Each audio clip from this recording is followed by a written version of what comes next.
you want me to do? Cut it in half? What's happening? What's going on?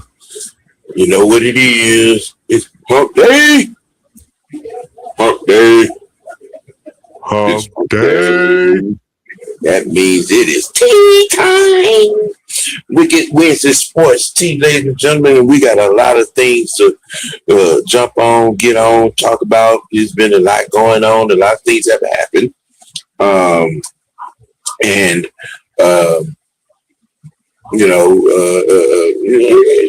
try to cover some stuff. The dream ruined BG's pit stop homecoming, returning to the A with the Connecticut Sun. We got that ass on them. Chop it up on that a little bit. You know what I'm saying? Trades have happened. Things have happened. We're going to ask a few little questions. Who won the New England Philadelphia trade? My answer might surprise you. And it has everything to do with quarterback. Yeah. Yeah. We're going to spin the block on, which is going to be the meat of our show. Spin the block on, Atlanta giving Drake the bag. And I myself are going to clarify some things, to get some understanding, because there's been a lot of trending conversation on Drake London today, and 90% of it not damn good. I mean, I know if some of you are probably, listening to Mad Mike right now, as he's, giving a low key, somewhat of a rant, and I'm, cause I was gonna, delve off into that, because some of the things that have been said, and it's kind of wild and weird. And like I said, my perspective on what his pay scale should have been has to be clarified, so you can get the understanding of what I think of his skill set. There is a monumental difference.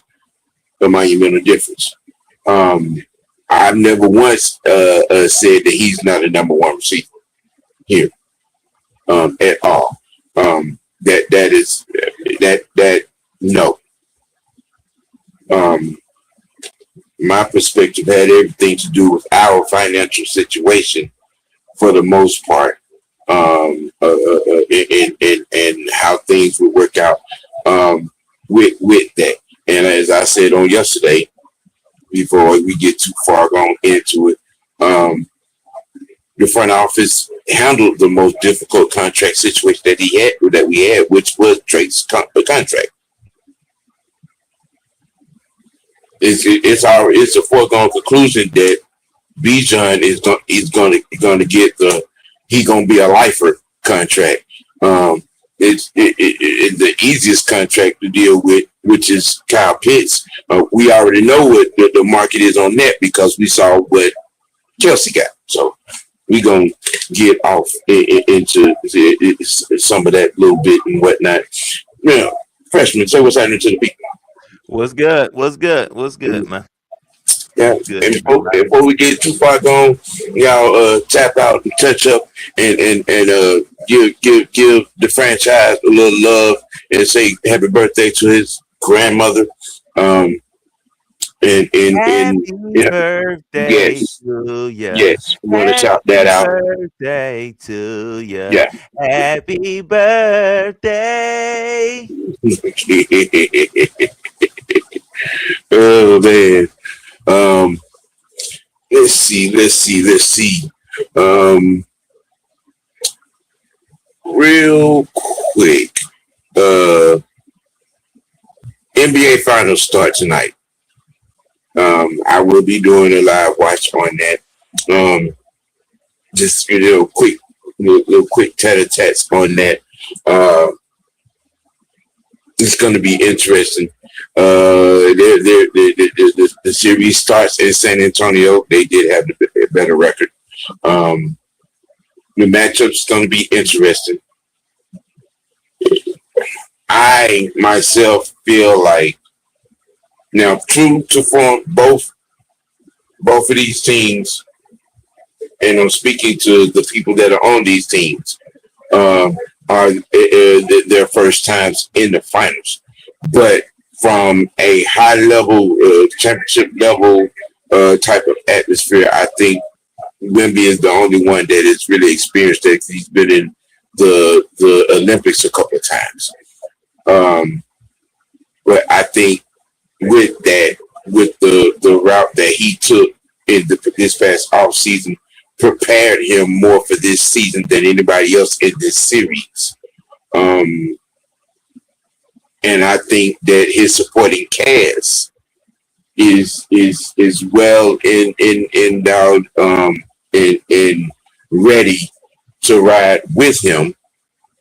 From a defensive perspective, I think that they're going to be able to handle Brunson on the perimeter. With that, I feel like this. San Antonio holds serve, right? Because I think the Knicks are going to crumble under pressure. I think Mitch Robinson going to crumble under pressure.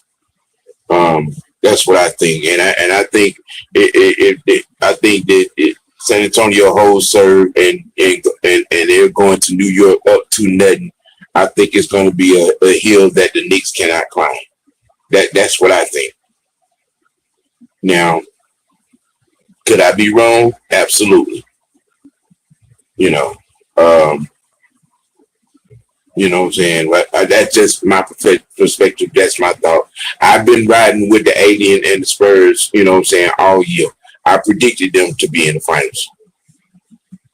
When everybody was doing all this back-to-back talk with the Thunder, I said that young man, that damn Alien's going to have a lot to say about that. He stood on business on everything that he said before the All-Star break. Remember that? The MVP conversation question that had, and he threw major shots at the Thunder. Okay? And he stood on business. He walked into OKC in Game 7 and gave it to him. So I think the finals is just a formality for him. To be honest with you,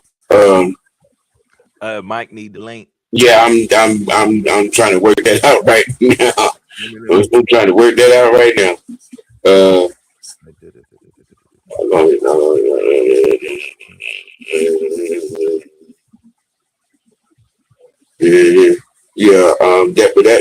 That's my thought on that. You have a perspective on the finals, freshman? Nope. Yeah, I didn't think you would. I didn't think.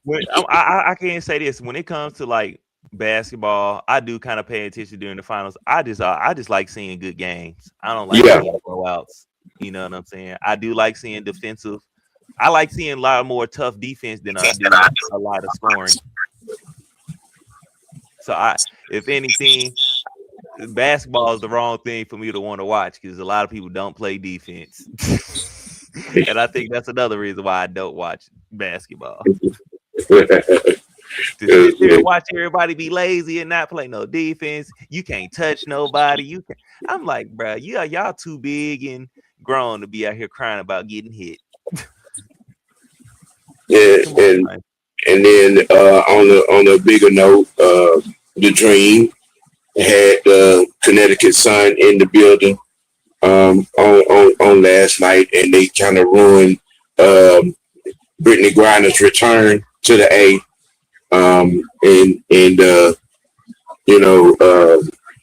My girls, yes. Rhino and Alicia, Yeah, Rhino had 36. Alicia had 26. You know what I'm saying? Angel did her usual double. I can't remember exactly. I think she had like 13 or 14 points, something to that effect. But we're kicking it up in high gear, staying on top of the league. You know what I'm saying? And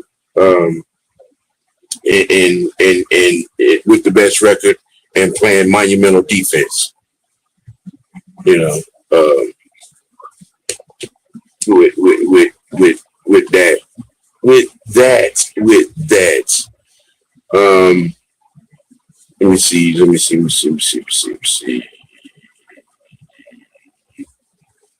I did put it in here.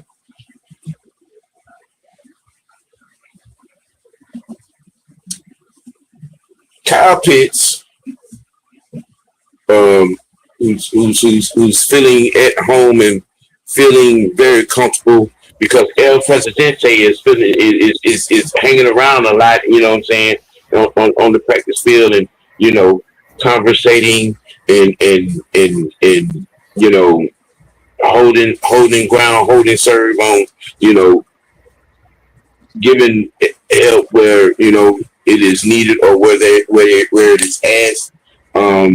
And he's kept a stronghold on the unicorn.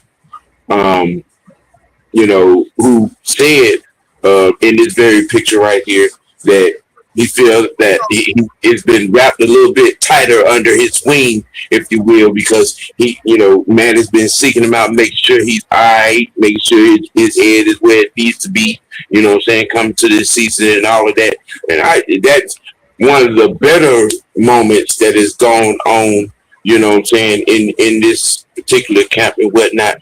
And as y'all can see, welcome in the senator to the team. We're going to continue his conversation in just a few. But Matt's presence, not just in the office, but on the whole, kind of sort of being hands-on in this off season. And you know, and like I told my sister earlier today, I'm like, you know, who out there gonna tell him no? Yes, he's gonna be involved with what the fuck he want to be involved in, and everybody gonna damn listen.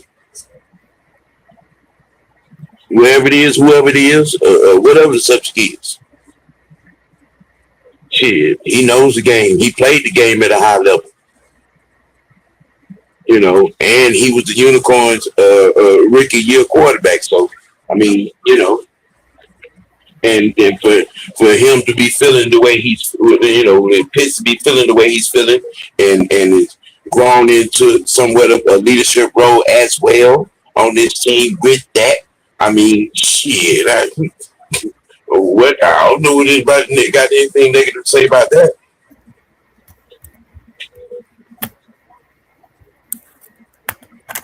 You know, just saying. I mean, who else knows how to use them better than Matt? Of course. Very dead, of course. All right. I'm having mouse problems, y'all. My bad. Yeah, it is all good. You know, give you time. You know what I'm saying? Wound it down to, you know, moderate off of DEFCON 4. But to kind of, you know, spin off into that, I you know, when we was, you know, had you know, was out on the job, and I had a little time, and I just got to scroll and stuff, and I saw some of what you was talking about, Mike. You know, with the trending topics of Drake's contract. Now, like I said, that I was going to do, because people have heard my perspective on Drake getting paid. Everybody has heard that. Everybody knows that. Now, let me clarify something. My wanting a certain particular amount had nothing to do with what I thought about his skill set. He is a number one receiver. I never not once said he wasn't. Okay, he is a number one receiver. You know, he has consistently done a lot. I've always said he is Keyshawn Johnson with more speed. You know, which is that is not a bad thing. Keyshawn Johnson was one of probably the best possession receiver ever, in my opinion, if you ask me. You know, that's my template on Drake. But you know, to be out here talking, you know, that he shouldn't have. I mean, okay. I was not keen on paying him $40 million. That was just my thing. Giving a receiver quarterback money, that was just my thing. What he did get, I think, hit the mark.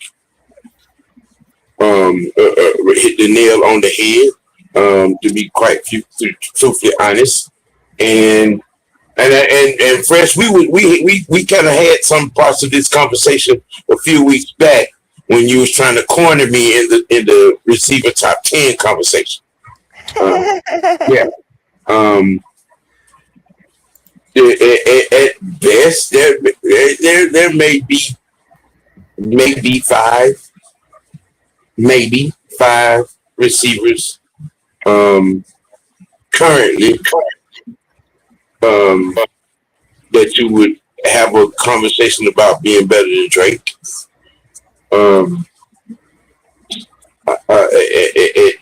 At best, but his consistency and his production does have him top 10.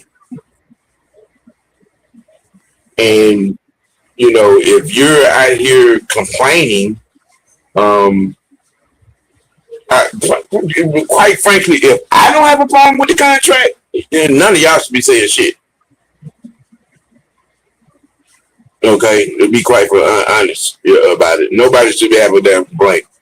I was on top of, you know, like the whole overpaid, you know what I'm saying, mantra, you know what I'm saying, with the deal. But he got substantially what fits. 37. He's gonna get, you know what I'm saying, 100 mil guaranteed. He's gonna get 37 per, 36, 37 per. You know, which puts him what did you say yesterday, Fresh? What was it, about fifth or sixth? He's in the third. He's third. JSN and Jamar Chase is above him. Okay. And then it's him, and then Justin Jefferson and CD Lamb after him. So, yes, sir. Let me go over something. Mm-hmm. This is why I said, and I mean everything I said. I don't think the Falcons should win another game. I don't want the Atlanta Falcons to ever win another game. We don't deserve it. I'm so fucking serious with it, because we got to be the dumbest people in the fucking universe. Yeah, we really are stupid. And I'm so fucking serious when I'm so freaking serious. When I say we are literally the dumbest people fan base to ever face any earth. Okay, you know, ants love food. Mm-hmm. They fans of food, but somehow Falcons fan can't be a fan of any motherfucking thing. Nope. Like ants love dead bodies. We can't even be a fan of that. Cows love to eat grass. We ain't even a fan of nothing. Falcons fans they're not fan of any. They will find anything wrong. They find Santa Claus bringing them $1 million for Christmas a problem. Yep. This guy has a complete average of 12 yards per catch every year. That's his average.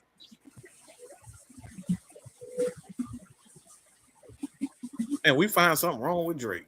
Yep. So let me roll some numbers out here. Hey, these are the guys that we talking about. All right, these are numbers. of guys. We know the guys that are better than Drake. Yeah. Okay? So I don't think George Pickens is better than Drake. Granted that he had a good year. I'm gonna give that to Drake easily because he's more consistent than Pick. We're gonna say Zay Flowers. Is Zay Flowers better than Drake? Nope. What about Chris Olave? Nope. He can't stay healthy. What about Nico Collins? Nope. He can't stay healthy. What about Williams in Detroit? You barely beat him during the game. What's his name? Jimmy Williams. Yeah. No. He don't get the ball enough. No, he don't get it. That's the whole point. What about Sutton in Denver? No, This is a yes or no. Not right now. We're gonna get to all that. No. Wandale Robinson. No. Ted McMillan. No. Who is that? Ted McMillan is the Panthers receiver they just drafted. Oh, the Richie? Okay. No. Stephon Diggs. Close, but no. Smith in Philly. Nope. Devontae? Devontae? No, just say yes or no. I'm going down the whole round. This is yes or no. Are these guys better than Drake? His quarterback make me say no. What about Wilson in Arizona? Wilson. Michael Wilson. He ain't even the type of receiver. That's the whole point. So I don't name about 10, 12 guys right off the bat, and all those guys last year had more wide receivers, had more yards than Drake, and Drake missed about 4 or 5 games. Drake still had about 900 yards, and he missed about 4 or 5 games. So we're up here talking about Drake London isn't worth the money. In 919 is what he had. Mm-hmm. So this is one of the reasons why I was like, it's like Falcons don't deserve anything because look, we didn't want. Let's be real. Nobody wanted Bijan. We didn't want him because we want that fat slob in Philadelphia. Them 2 fat slobs in Philadelphia. That's what we want. I ain't gonna lie. I did. I wanted Jordan Davis. I get that. I did. Nobody but I didn't sneeze at us picking Bijan because I watched him at Texas. But that's all I'm saying. I'm not getting into the reason as to why. Yeah. I'm saying we didn't want him. We didn't want him. We didn't want Drake. We didn't want Bijan. We didn't want Mike. You see where I'm going with this? Mm-hmm. We didn't want Chris Lindstrom. We didn't want Caleb McGarry. We really didn't want Jesse Bates. We just got lucky with that. We didn't want to sign AJ for a long time. Didn't none of these idiots know who Jesse Bates was? I'm like, did nobody not see the Super Bowl? Nobody was. So there's a pattern when we talk about all the players that we don't want end up being good. And then when they being good, we don't want them. The funny thing is, the players that we don't want end up being good, but the players we want end up being garbage. How about that? That's the crazy part. That's the right. The funny thing you see why I'm saying that I hope we never win another game because we don't deserve anything. The motherfucker that went to jail for 2 years for 16 months, okay? They swear he to go. Organization. We still want him to this day. They swear he to go. And Matt Ryan is one of 7 players in the NFL history over 60,000 passes. He's one of 7 to 8 players to ever do that, and we didn't want him. But they wanted us to trade Matt and plus give up 2 first-round picks to get the Predator from Houston. Yep. That's a pattern with this fan base, bro. It's a pattern with the fan. It's a pattern with the media. They wanted us to get Justin Fields. I mean, even after seeing what we saw in 3 years in Chicago, Justin Fields gonna come here and change life. Mm-hmm. That's what I was told. Yeah, you still you know. He's trying to say it. He's trying to change somebody's life. He's still trying to accomplish that. Just like people trying to run pennies off. Yeah.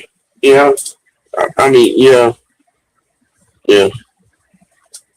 I mean,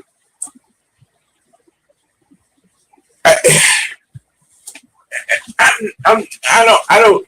It's. I can't say I don't know, but this fan base constantly proves that we're the dumbest fan base. The most disloyal fan base. It's that word right there. Walking. We don't deserve anything. We don't deserve to win. I mean, to a man, to a woman, to a fan in this city who would actually say they got to do such and such in order for me to be a fan. Who the fuck are you? Mm-hmm. That's why I respect people from Cleveland, people from Detroit, you know what I'm saying? People from New York. Good, bad, or in the middle, they are filling up the stand. Raider Nation, God love, bless them people. Mm-hmm. Okay? You know what I'm saying? Detroit Lions fans, and they have been through 2 winless seasons, mind you. Okay, I say the same thing for the Bucks because they've been through a winless season and 2 1-win seasons, and yet they was filling up Joe Robbie like no other. Cleveland Browns fans out there in 3 below blizzard weather out there half butt naked with Muppet hats on in the dog pound. You know what I'm saying? Sold out. In the snow, in the blizzard, in the rain, in the cold. But yet they got the team got to show us something for us to show up and cheer for our team. Really? Y'all won't even keep y'all tickets in your pocket, but you up here talking about the Falcons need to show you something. Yes.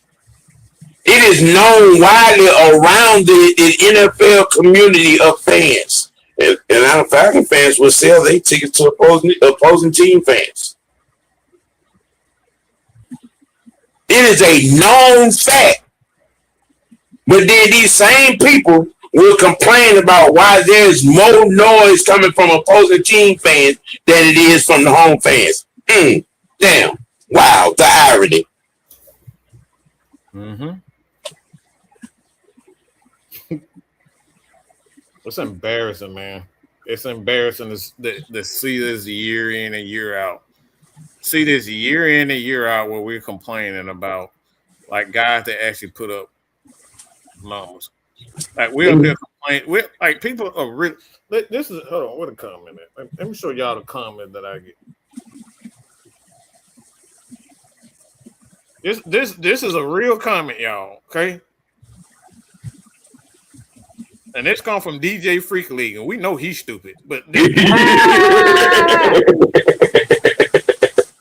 you show some games where Drake was an elite wide receiver? I'm curious what Drake London put the team on his back and won the game basically because of Drake elite.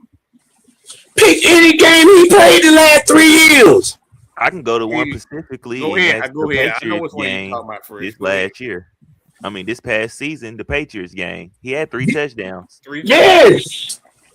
See, this is like I said, these are Falcon fans too. We deserve to lose. Falcon fans deserve. We don't deserve anything. We don't appreciate anything or anybody. We like Terrence Matthews for these fans have been excommunicated out of the history books according to them. He don't even matter. They don't even give a flying fuck about Michael Turner because he ain't dancing like Jamal Anderson.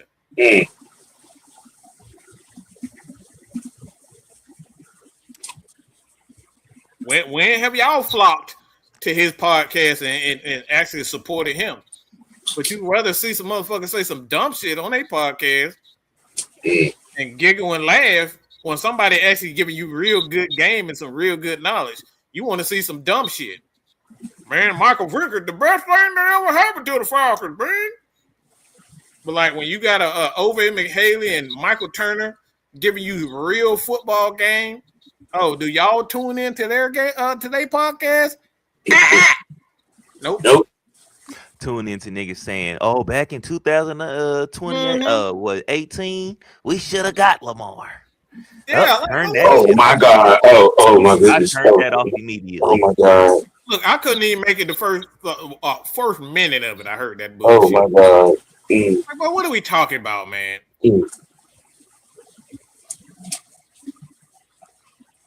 People are actually educating y'all. Y'all don't want the education because you want to say so. You rather tune in to Mark Zeno and have him here say some dumb shit, some dumb stuff. Like I'm trying to get better.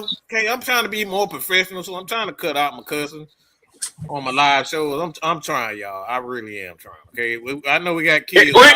We do make concerted efforts not to cuss you motherfuckers out, but I mean, excuse me, but you know, to cut you people out. But yeah, you make it hard when you consistently come out here and hit sin on moronic, brain dead, water shaking, rocks in your mind head statements. It makes no sense. You know, I mean. When you say stuff like Matt Ryan was just a stat pattern, I'm like, wait, what? Mm-hmm. Wait, what? Excuse me? Yeah. But yet you were trying to rewrite history for that guy that put the playbook in the trunk. Okay, but you know, as y'all can see, we have the sixth man. Appreciate you for coming. And for the first time, Keyshawn, thank you for joining, sir. Thank you for having me, guys. What's good? What's happening? Yes, you know. Lord. I mean, who ain't on my boy Drake? Hey, man, you know. I mean, this fan base showed his whole complete ass and color to me when they wanted Deshaun Watson. Yeah. And they wanted Deshaun Watson. I'm sorry, this man got 22 damn charges of inappropriately touching. They didn't care nothing about that. Nothing. You wanted to dismiss that. What'd you say? What'd you say, Sam? They only cared about it when they found out that the deal didn't happen. Right. Right. We didn't sign him, man. He touched on 19 booties. It is funny. You don't want the people, like Mike said earlier, the people that you don't want turn out to be good, but the motherfuckers that you do want be dead at the ass.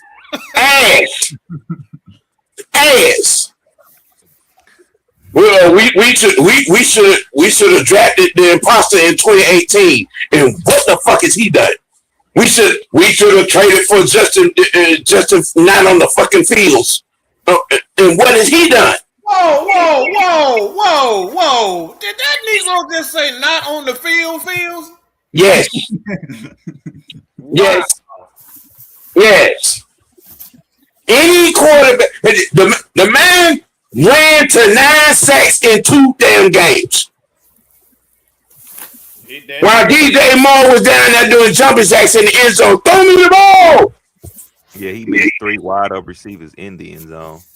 I was on that damn train when he was at Ohio State.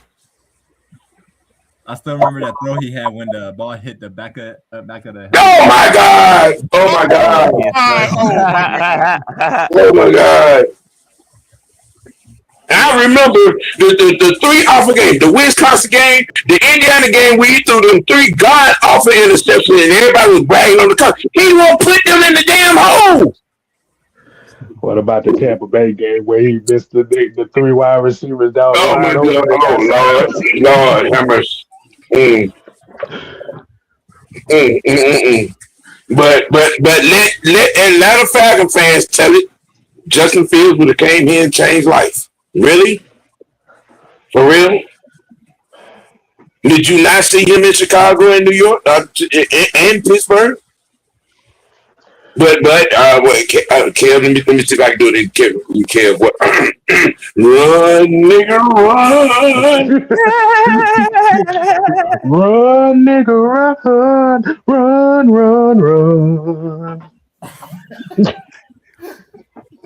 You got arguably the best player to put on the Falcon uniform, and y'all hate his guts. Yeah. And with the karma, which I am enjoying every damn day. Mm-hmm. Every day, the karma that he is the president of everything football for the Atlanta Falcons. Y'all motherfuckers got to get up every day and chew them damn nails. Mm-hmm. Yeah. You want to talk about you ever seen karma? Damn it, it's a Matt Ryan picture. What you said? The karma now is Matt Ryan dictates the future of the franchise.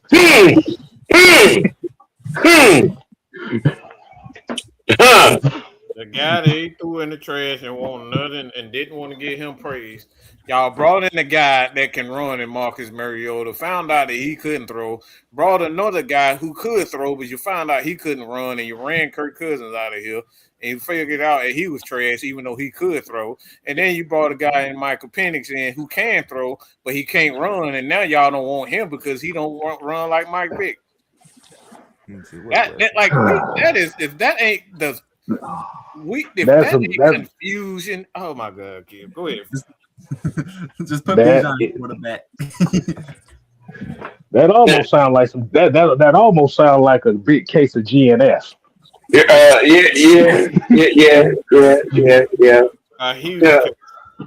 But my thing is, like, going back on the Drake London thing, like I said, it's just interesting that even though I say it myself, I wouldn't think he'd have been the first one paid. It's just interesting that the main people that said that he should be the first one paid are the main ones complaining that he got it. Oh, I mean, ironically, on that Kev, I mean, they took care of the most difficult contract situation, which was Drake. Oh, you got some? I got a little bit left. I ain't got a lot. You know what I'm saying? Given the receiver market, they nailed down the most difficult contract. Unless they fell behind the thing. And Keyshawn, what's your feelings on Drake contract? It's a good deal. That's about where I thought he should have got paid. Now I was not expecting no $25 million per year guaranteed. We don't know the specific basis on like every year what he's going to get paid. I expected to be front loaded. But that's a good deal for him and the Falcons. He gets an opportunity to show that he really does deserve that money. And show that why he is a top 5 receiver in the league, while the Falcons still will have plenty of money to sign Bijan, sign Pitts, potentially Bates still, and maybe pick up another big name free agent next year. So I like it. We do that. We need to sign Bergeron. Yeah, that too. And it also keeps your number 1 wide receiver, which is hard to find because Buffalo still doesn't have a number 1. I don't care. DJ Moore is a high quality number 2, low end, mid tier wide receiver 1. It's not on the level of a Garrett Wilson or a Chris Olave. He's not on that level anymore. I think he's better than both of them. Wow. But so Penix and Tua now have a big body receiver they can throw to for years to come. If Tua is the guy, I don't think he'll be the guy, but you never know. It's the NFL, anything can happen. But to have him, Matt Ryan knows the importance of having a number one target. With him having Julio and Roddy White for I don't know how many years. So I think it's a win on both sides. The crazy part about all this situation is if you get to a number one, you're going to be paying that money anyway. Uh-huh. Yep. Like you said, man, with the Kirk Cousins money rolling off, and you got the Caleb McGarry kicking off next year. Like you said, Bijan Robinson gonna get his money. Bijan is gonna get a Falcon for life type deal. That boy gonna get he gonna get one of them Steph Curry deals, boy. He gonna have ownership. Bijan may get a Patrick Mahomes deal. Dead ass. He may get a Patrick Mahomes deal. Just to ensure that when he do decide to stop playing football, he gonna still be in a Falcons uniform when he do. I can see that. Again, like I said earlier, Kyle Pitts contract situation, which I feel like, and I think we all to a man have said was probably the easiest contract situation that we have, and knowing what the market is because of what Kelsey got. Yep. It's gonna be exactly what he's already getting. That was about $15 million. Yeah. The average tight end is gonna get about 17, 18. I figured 16, we had 17, money 18. when McGarry retired and was getting that money back. I was like, oh well, that money can go right to Kyle. Uh-huh. Here's another thing. Okay, I think a lot of people are sitting dumbfounded because a lot of what's gone on since El Presidente has taken office in Flowery Branch. We are doing things that we've been used to seeing other championship organizations do. Man, just be honest with you, Sam. We're doing things that ain't popular. It's not popular here. It's not, but it's popular in championship winning organizations. Wow. We're doing things the Seattle Seahawks are doing. We're doing things that Seattle, are doing. We're doing things that for the 49ers in their heyday, we're doing. The Cowboys, the Steelers, you know what I'm saying? Professional championship organizations that move deliberately how Matt has, been moving since he took office, where it is trickled down. Basically, he's moving like the organizations who historically put their foot in our asses every year. Mm-hmm. I mean, it's not hard to build a team. You pay your core guys and you build, you get some solid depth. It is a well-known recipe. The problem for this fan base is what the organization is doing doesn't look like it's going to be entertaining to them. That's all it is, Fred. That's exactly what it is. Because they can't dance to nigga them at the bins. That's why they messed up. That's why they mad.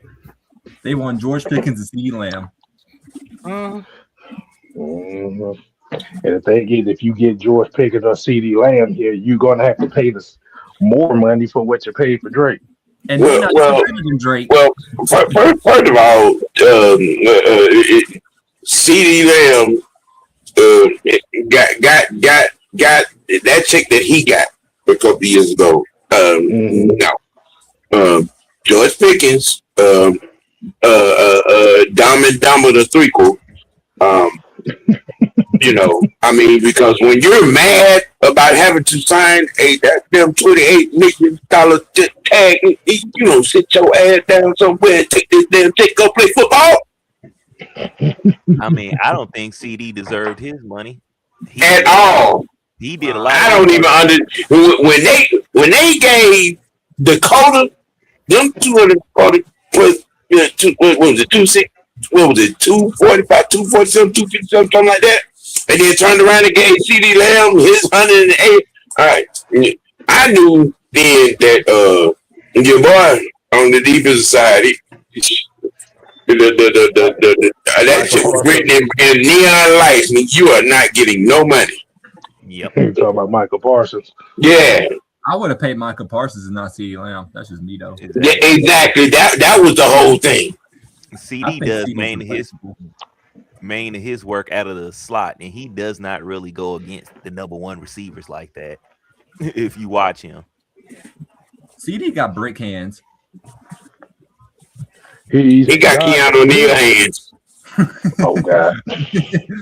Oh, don't remind me of that. He got Keanu O'Neal hands.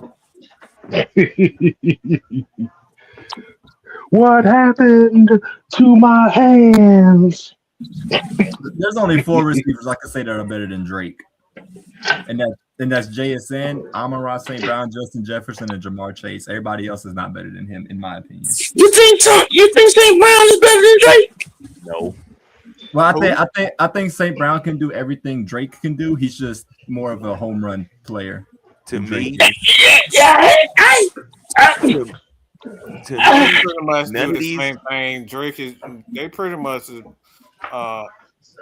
They're pretty much the same thing. They pretty much do the same thing at wide receiver, but Drake. Like I think it's a little bit. I mean, I'll take it. I'll find He's it. fragile, man. That nigga fragile. I didn't look. Hold on, damn, Sam. I said Drake. They pretty much do the exact same thing at wide receiver, but Drake is just a better overall player than him because he blocks and he can go up in the end zone. I think he's better than Sam Brown myself. Now Sam, we cool now? Goddamn, he went in let me finish it. See what I mean, and the crazy part, I like St. Brown, but he fragile as fuck. I mean, that's because he got them doing them loopy loops on top of his head. I feel like the only reason a lot of people feel like a lot of these other receivers are better than Drake because they get a lot more. The passes, the little excitement is there more. But the thing that Drake has over them, to me, that nobody has, don't nobody consider these other wide receivers extra offensive linemen when they out there on the field. Mm-mm. It's like having Anquan Bolden out there. It basically, and that's a lot more valuable. Mm-hmm. What the name? Used to play for Pittsburgh. What the name is? Classical Birds. No, light skinned boy. Hines Ward. Hines Ward. He is a taller, faster Hines Ward, or a faster Keyshawn Johnson. That's what Drake is. Drake. Because both of those could block, and Drake can do that, and he does what a lot of these. What? Drake can't get he can't run routes, Sam. I mean his separation percentage is at the bottom of the league. I'm sorry. Lynn Swan wasn't the fastest motherfucker. Jerry wasn't the fastest motherfucker either, but he got open, and so does Drake. Look. I got perfect example. Julian Edelman. Oh Lord. He was slower than a snail, but he could get open. So was Steve Logic. Okay, listen. Look, Danny Amendola. Look, you see, first of all, 99% of these idiots that saying that shit probably got them. You know what I'm saying? Build these super teams on Madden with all the high end fast receivers. You know what I'm saying on them. That's saying that dumb shit talking about he can't get separation. All right, you don't need separation when you got strong hands and can catch the ball at its highest point. That is the advantage at a 6'4" receiver that he can do. Yeah, that's insane to me. you worried about some damn separation percentage when he catch the ball anyway. Like what the Let hell? me ask y'all a question. Would you rather have a wide receiver that can't separate but can catch the ball, or a wide receiver that can get separation but can't I catch the knew you ball? were going there. Sammy Colt. You know what? I really don't. I can't stand you. Would you rather take a Drake London type receiver or a Darius Hayward Bay type receiver? Wow. Oh, you got another example in who is that? Xavier Leggett. Ooh. Oh God. And there with the Panthers. The problem with him is that he kind of sort of can't stay on the field. You can't stop eating them country turtles either. But I mean, well, you know that the nigga country. Yeah, okay. I mean, look, he just throwing cowboy boots. Like shit now. Yeah. He can't stop coon hunting when he need to be practicing how to catch a ball. I think Leggett is the Panthers' injury problem child that Julio was for us. The soft tissue injuries because he don't take care of himself. That is the problem over there with him. If he would sure that shit up, I'd be a little bit nervous. You say that dollar bill. You said he be riding on dollar bill too much.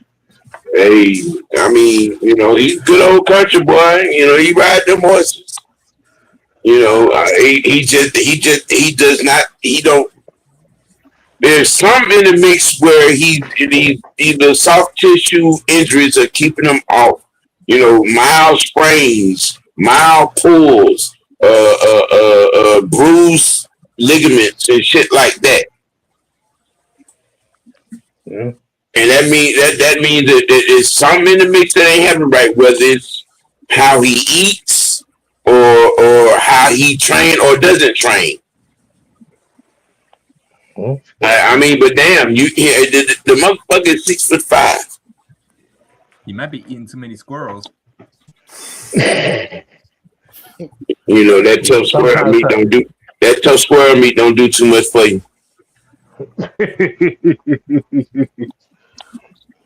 He said be hunting possum ass. That's what he like. Right. Hell no. Now on another note,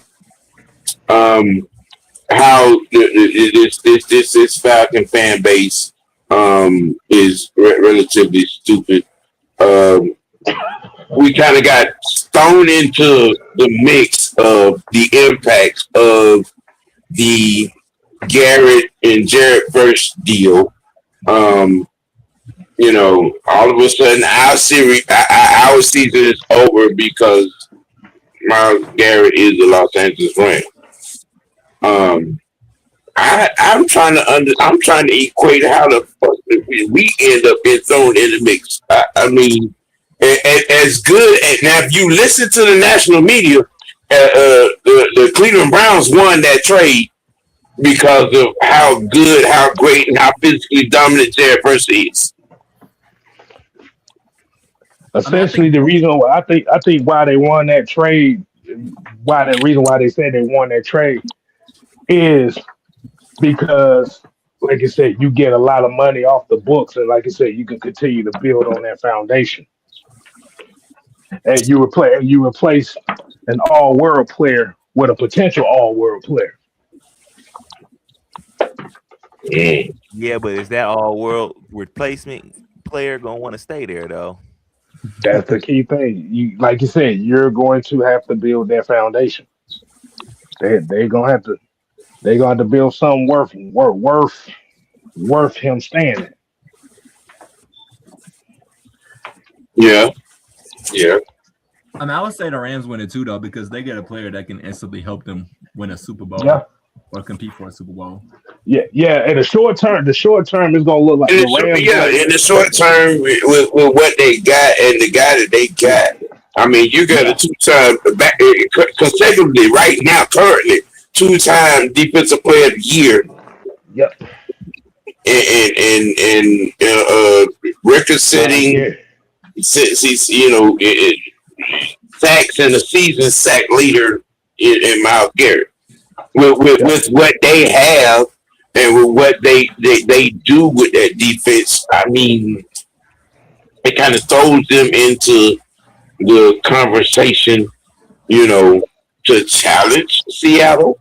Does it help that situation? Does it put them in the thralls of what Seattle does? Maybe. I mean, they kind of was already there even before the trade. Yeah. Like you said, you just added a 50 cal sniper. You just added a big ass Gatling gun on the defensive line and Myles Garrett. But my thing is, it puts them. It could get them over the hump. Mm-hmm. But my thing is, with them being the hunted, can that team really produce? Yeah, that's different. When you go from the hunter to the hunted, that's a little bit different. Yeah. And like you said, we don't even. It's not even a guarantee that Matt Stafford even has the same type of year he had last year, neither.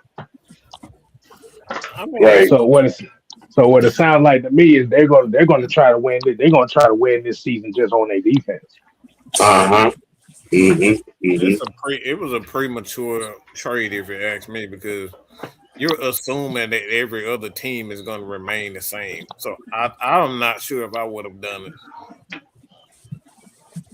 He took a gamble. That's a big gamble. That's the same gamble they took to get Matt Stafford. They thinking that this is going to be the formula for them to win another Super Bowl. And they took a big gamble on getting Von Miller and Jalen Ramsey too in that year. Mm-hmm. Yep. So they took a big gamble at drafting Ty Simpson at 13. Nah, that was just stupid. That ain't no gamble. That was just dumb as hell. I'm allergic to bullshit, Sam. God damn. As soon as you said it, I fucking say shit. Right on damn cue. Yep, right up there with Sports Team Dummy of the Week again. Hey. So what you saying? What you saying? You said Ty Simpson, I see. That shit was on cue too. Hey. Oh man. He was trying to tell me not to talk bad about him. Hey. I would have maybe traded up in the second round to get him, but not 13th pick. Man, I would have gave that motherfucker a Happy Meal and a sandwich. 13th overall, bro. And then the fact that they sat there and said, "Oh, we tried to keep it on the down low," that we was trying to say, ain't nobody worried about this, man. His name on the Rams. His name is Ty Simpson. Nobody worried about this dude. Ain't nobody worried about you. He sound like he's somewhere in the woods. Yeah. Like swinging on trees. I had another fascinatingly interesting conversation today involving another trade that where we knew that was going to happen. And I was called a hater for my perspective on it. And we're talking about the Eagles and the Pats, the AJ Brown trade, and I said that the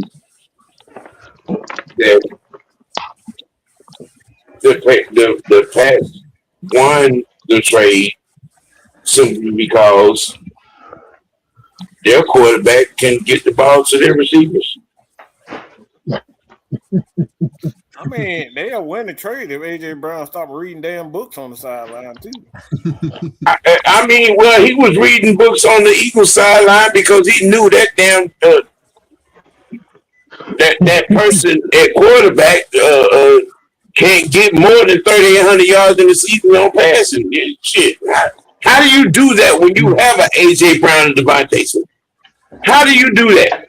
How is it that you cannot throw the fucking ball with those two guys on the outside? I would say the Eagles win the trade too, though, because they got rid of a guy that was complaining about him not getting the ball even when they were winning. That's why I would say they win it too. When you complain about not getting the ball when you open multitudes of times, when you complain about not getting the ball, when you know what I'm saying, when you're standing wide open and yet your quarterback goes into the opposite team, wouldn't you complain? I mean, he did have that one game when they did throw him the ball. He sharp armed that motherfucker in the clutch. Yeah, that was that last play. I mean, when I got a head hurting safety bearing down on me, I think I might have short on that shit too. I'm standing there 3 seconds wide open, and you wait till the 4th second to damn throw me to get shit. No. Come on, man. I do watch everything, and I have seen like Jalen Hurts miss him a lot because he don't be. Jalen Hurts missed a lot of heat. He's missing a lot of motherfuckers. Now all of that right there runs right around to this damn question: is it time for Philly to move on from Jalen Hurts? Yes and no. I mean, they won a Super Bowl with him. He's good enough to win him a Super Bowl. So, I mean, don't ride the fence on that shit. Is it time for them to move on from his interception throwing ass not being able to throw for 4,000 yards ass about there? They're not moving on from him.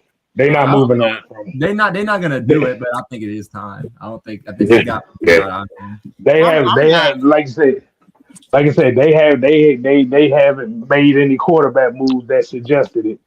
So until I actually see them do that, I'm gonna say, nah, not yet. Hey, in the words of Falcons fans, they drafted Cole Payton. Who the fuck is that? Yeah, I'm about to say who the fuck is that? He's that North Dakota State quarterback. Oh, I know. Yeah. That was they did that. Yeah, no, I was dead serious. I didn't know who the fuck that was. Yeah. They did draft that cat. I mean, on the outside, you know what I'm saying. Looking in, I mean, you get rid of a guy who you thought would be a problem, but then you look at. So a lot of people. I was listening to what AJ Brown was saying and watching the games. Okay, I mean, I understand the frustration, bro. We out here, we don't walk. You can't get your mind off of Jalen Hurts. All right, we get it. That's why I understand that, and I get it too. The man threw for 2,900 yards in the Super Bowl. Yeah. I'm just saying. Shit to do with your opinion on this ain't got shit to do with that. It's the fact that you know what I know is that Jalen Hurts is a piece of shit. Okay. All right. I mean, Saquon that O-line and that defense. No, you're not. I know. Look, Sam. I'll say the same thing. But the thing is what Key is talking about is AJ Brown did a lot of complaining on the sideline. I don't want that at my wide receiver. This is why I said about Drake. Drake is a wet dream for an organization because he's passionate on the field and he's a model citizen off the field. Yes. So that's why I said I don't want that shit. What'd you say about as long as you don't have a head coach that's calling time out to calm him down? You know what? Drake London is a 6 foot. He's a 6'4" Steve Smith. That motherfucker really called the time. Hell. And then we proceed. No. He called time out to give the damn Indianapolis Colts time to get the field goal team on the damn field. That motherfucker called the timeout because Drake was hyped. I was like, he didn't even get a flag. What the fuck you call the timeout for? If you ain't get a flag, He be calling timeouts in the worst possible moments. We lost 5 games on his dumb ass timeouts. man. Look, oh boy. Yeah. Now, at the risk of pulling the goddamn couch in so I can lay on it, I'm going to move the fuck on from Home in the Crown and his Chronicles. We'll see him. We'll see him. We gonna see him. I got it marked down on the calendar. It sure do. But that's a must. I thought we got to put up 30 on that defense. Yeah, we're gonna see Sam's favorite quarterback too. Listen, boy, I done already made my declaration on that. I'm just saying, if I manage to get in that game, I'm telling you now, I'm gonna get locked up. I'm gonna tell y'all something right now. Y'all better hope. Y'all better pray that they lose to Baltimore. Y'all better pray the Falcons lose to Baltimore. Because if the Falcons beat Baltimore, Sam is about to be unbearable to everybody for at least a whole week. Oh yeah. No doubt. I don't think we're losing that game because we probably gonna be wearing we're gonna be wearing our throwbacks probably, and it's gonna be a Sunday night game in Atlanta.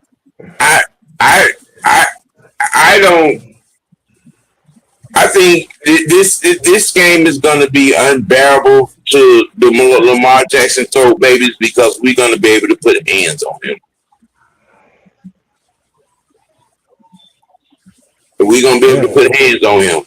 I'm saying it now because I believe just based on what we've done personnel wise, and no matter what the outcome is of the finished product, I know in that game, I already know we gonna touch that motherfucker at least 6 times. All you have to do is contain him from running. If you don't have, Yes, and we did that presumably kind of well on last year. There were a few times that, you know what I'm saying, contain got broke. But I think with what we did personnel wise, all that shit gonna change on next season. You pretty much got a whole, like, if you look at the schedule for this year, the roster pretty much tells you what the schedule tells you why they built the roster they did. Mm-hmm. You got a bunch of dual threat quarterbacks, and you got some spread offenses that you got to play. Well, outside of a couple teams. The defensive additions and what we have as a coaching staff overall, I think it's going to be the monumental difference in next season. We're not going to lose 5-6 games on dumbass coaching decisions or bad linebacker play. I think it's going to be different.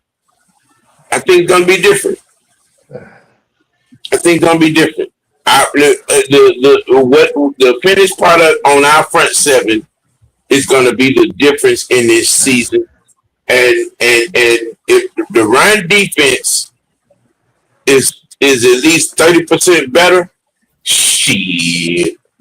Okay. How do y'all feel about Mason Smith? How y'all feel about him? I'm on it. I'm here for it on that move, on that deal. I'm on it. Him in hand as an addition to that front seven with Darlis, man. Okay. I like it. I mean, you got a young guy that can stop the run, big body, and apparently he's been showing out in pass rushing too. So yes, that's good. But I think the player is going to show out is Christian Harris. I think that's a guy. Oh my God! He kind of got lost in Houston because all of that linebackers. Yes, because he got hurt and he's coming back. He got lost in the watch because they brought in premium talent while he was hurt in those 2 seasons, and he got lost in the watch. Thank you, Houston. Appreciate you. People not talking about him.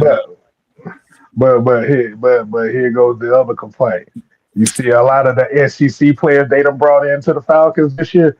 Yeah. Georgia, Bama, LSU, Oklahoma. Yeah. They brought a lot of SEC players talent here. It's gonna there's a, and like I said, I think it was a few days ago. I would not want to be this defensive staff. I'm pretty much just gonna as far as what this defense is gonna be. I know, because it's hella talent defensively in camp. I'm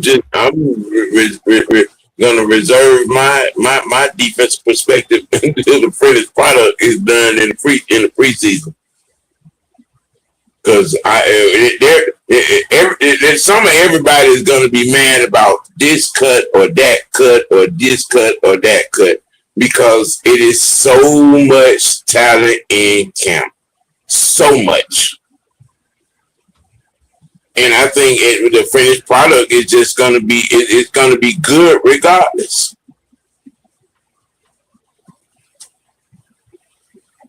You know, I just really we're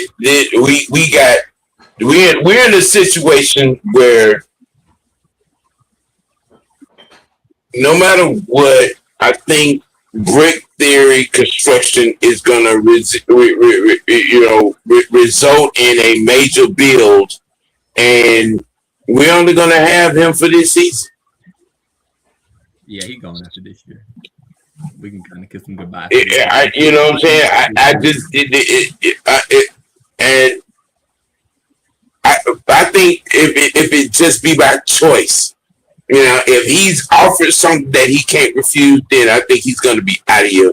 But by the way he's talking, he wants to be here for another year, at least 2 more to maybe 3 more years. But I think, especially if we NFC Championship game or better, his ass is out of here. Oh yeah, now he gone. And I think Nate Ollie will move. They will promote Nate Ollie because that's his right hand man. You know, I'm just. I think that'll be the smart thing, and not do like he did when we had Dan Quinn, and not promote from within inside and just let all right. Matt LaFleur should have been our offensive coordinator after Shanahan left. Yeah, because everything went out the door with Shanahan. He took everybody. Yeah, Matt and his brother, you know what I'm saying, went out the door with him. I mean, if we could have kept either one of them, I think we would have been better for it. Even Mike McDaniel. Yes, Mike McDaniel. Man, we let all of everything get out the goddamn door. And nobody did, and then we were totally unprepared, you know, and didn't make the right choices. You should have been at the door, got them handcuffed him up, but no, you ain't going. No. But we decided to bring Dirk Cutter back. Oh no! Oh, don't remind me. Don't remind me. The same 10 plays. Yeah, right. Hey, man. Shoot. At this point, let's see. We covered both trades. Dream. Well, I mean, that's probably unless somebody got something that we may not have covered on, you know, as far as the news goes. Did we miss anything? No, not that I can think of. I mean, Aaron Donald talking about he might come out of retirement. Man,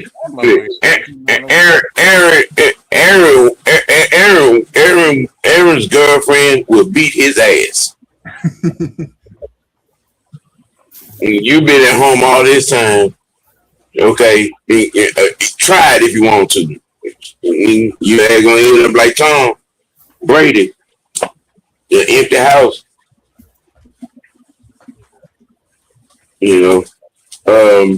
Man, y'all pull up at 8:00. Gonna be doing game 1 of the NBA Finals. Live watch tonight. Just program note. But before we do all of that, what's the favorite part of the Weekly Win Sports Tea program? Hey, Sports Tea W of the week. Go on, Fresh. Go on. Just bungee jump your ass on that there. Shit. Who is it? Who can we? I'm gonna give it to our fans. Yeah, I'm gonna give it to the Falcon fans, man. Y'all boys and girls find anything and everything to complain about. Be grateful. You be more grateful. You'll make it through life a lot better. Mm-hmm.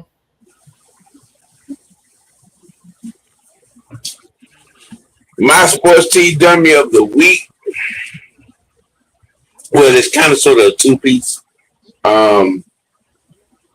Oklahoma City Thunder coach for not starting Alex Caruso in Game 7, and Chet Holmgren for his hot puppet Kool-Aid.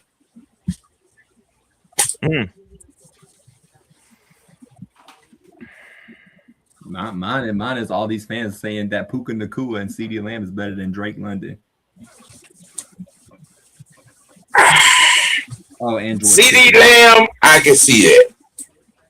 The cool that might be a conversation. I kind of sort of give talent its due. Cool, alcohol rehab notwithstanding. You could have left that out. You didn't have to say that. I tried. I really tried. But I mean, Puka Nacua, he's a bona fide physical Michael Irvin type. You know what I'm saying? But I think that there's no conversation between CeeDee Lamb and Drake. It's not, in my opinion. In my opinion, because CeeDee Lamb is mentally fragile. Number one, and he's. I can almost want to say he's physically fragile too. I mean, there's a lot of damn video documented evidence to support that shit. So, So my only rebuttal to the Nacua thing is swap Drake and Puka. Who will have a better year? Put Drake in LA with McVay and Stafford, and you put Puka with Tua or Penix, or last year's. Ooh,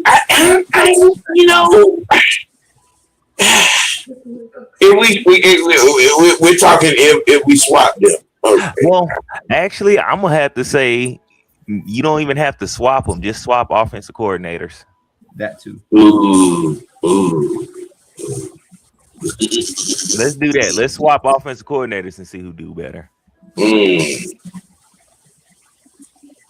you rather have? But we giving old boy. We giving McVay. We giving McVay Bijan.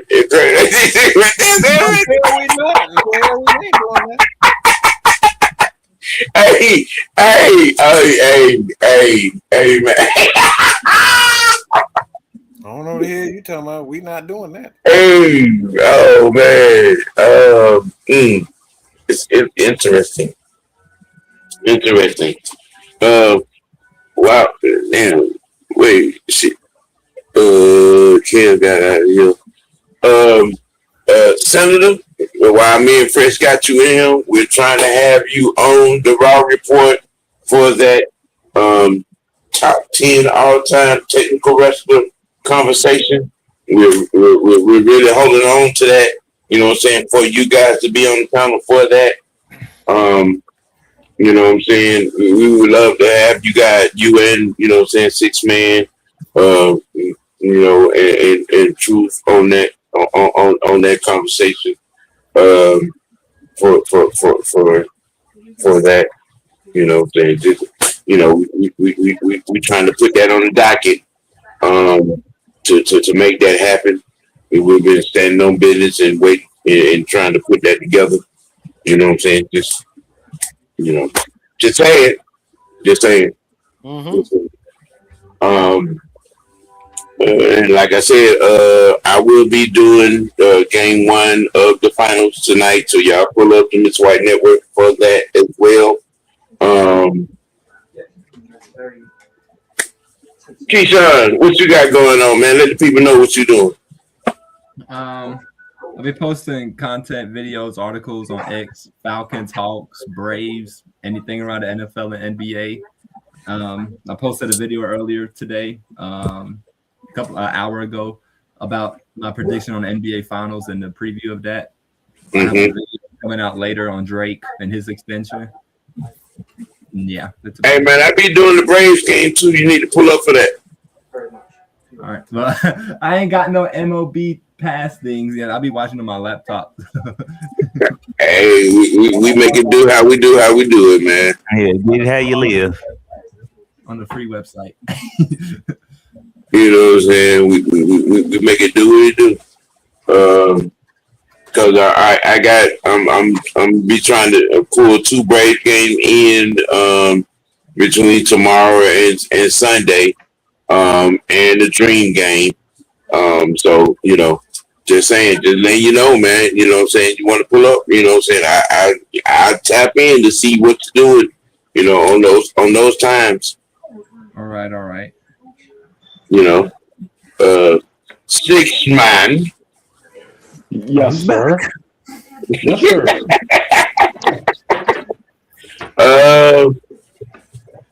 Let the people what you know, you know what I'm saying? Let the people know what you own, what you got coming up, what's happening, and your final thought.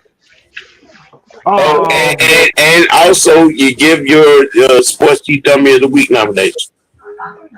My Sports TW nomination of the week is Caleb Williams and these fingernails.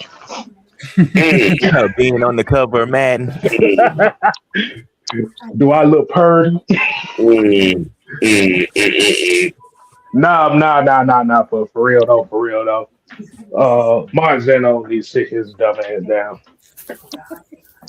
Oh, that's what I missed. I saw that with my damn it, Mike. You're supposed to be executive of the year, man. You should be hitting me upside the head with shit we missed, man. I mean, you could address it right. I mean, he want my opinion now. Get the fuck out of here. I mean, you could. I want my damn opinion to remind him of something. Oh, none here, man. Boy, ain't this. It's the. I sent him like 15 topics. He only do what he want to do. Now he want my. I supposed to remind him. Ain't this some bullshit? Oh, wow. Okay. It's the consistent bitching and moaning about everything Atlanta Falcons. It never ends. It doesn't stop. There's a reason why he's not allowed back in the press conference rooms anymore. Oh wow! Yes. Okay. I told you. That's it. That's the reason why. Because they are weeding out the motherfuckers that are responsible for the public execution of this franchise. Yeah, y'all want some disturbing news? Oh Lord! Y'all know Adam 22? Oh no! Well, oh God! His porn star wife done filed for divorce. I mean, when you have orgy aspirations, of course you want to get divorced. Shit. I knew Sam was gonna have something. That's why I said because I knew Sam was gonna have something. Shit. So Lena went from Lena the plug to Lena about to be plugged. That's what you Yeah. Plug in again. How about that one? Hell nah. But y'all also, you know what I'm saying, look up and look out for our UFL coverage over the weekend as well. We'll try to connect on that. I think this is coming into the UFL playoffs, so we're trying to have some coverage on that as well. Oh yeah. Also Sam. Yeah. The USA World Cup games begin in about a week and a half. Okay. All right. Okay. You're hearing it. You're hearing it now, and so we're gonna try to, you know what I'm saying, keep the promotion going for that, and we're gonna cite that and get that set for you all, soccer fans. Me and Six Man are gonna get together, and we're gonna arrange the coverage on that coming up. So you know what I'm saying, just know we're giving you, you know what I'm saying, heads up now. World Cup soccer coverage. We're going to try to, you know what I'm saying, we're going to be there for all the smoke, you know what I'm saying, for that, you know what I'm saying, and we're going to be giving you live coverage on that as well. Look, man, look, consistent content agility is what we do. Exactly. So from what I'm reading is if you got Tubi, you'll be able to watch the World Cup for free. If you got Tubi. Which have their it's fucking free. While we got you here, Six Man. We Yes, sir. The invitation to the top 10 technical wrestlers. Yeah, that topic on the OG Almighty OG Raw Report. You know what I'm saying? Wrestling show. We're trying to, you know, spin the block on that conversation. All time technical wrestlers. You know what I'm saying? We had a conversation. Me, Fresh, and Will the Thrill. You know what I'm saying? Had another small conversation. But like I said, we want this particular panel to be involved. You know what I'm saying? You and Mike. You know what I'm saying? Especially because you all are, you know what I'm saying, avid wrestling fans, especially fans of Eddie Guerrero, Dean Malenko. You know what I'm saying? Sean.